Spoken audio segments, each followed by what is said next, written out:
È stata la prima preoccupazione, tanto è vero che ieri mattina abbiamo interessato subito ARPAV per fare un monitoraggio per capire la natura di questa polvere. Per poco la sappiamo vuol dire, ma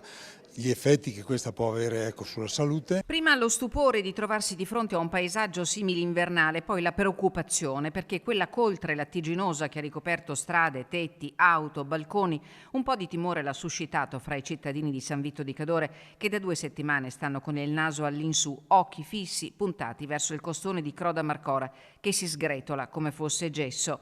Anche di queste paure si è parlato al tavolo convocato a Palazzo dei Rettori. C'è stata effettivamente questa preoccupazione, qualcuno girava con la mascherina.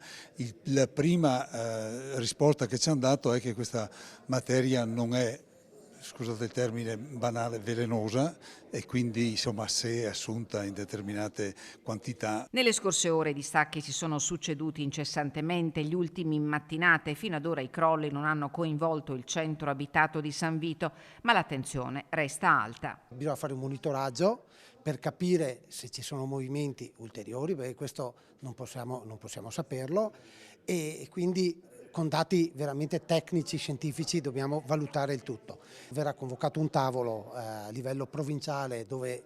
chiameremo tutti quanti, anche la Regione, l'ARPAV e tutte le forze dell'ordine, anche i comuni interessati, per gestire anche tutti i sistemi di allarme e anche per capire come che tutti questi sistemi interagiscono tra di loro. Serve perciò una concertazione anche per i sistemi di allarme attivati per le situazioni d'emergenza lungo la 51 di Alemagna, da Acquabona monitorata da ANAS, Rio Rudan da Regione Veneto, Cancia dalla provincia e poi il Marcora, i cui distacchi, specie l'ultimo, erano stati ampiamente previsti dal geologo incaricato da Palazzo Piloni. Non bisogna mai abbassare la guardia e continuare a monitorare con occhio attento eventuali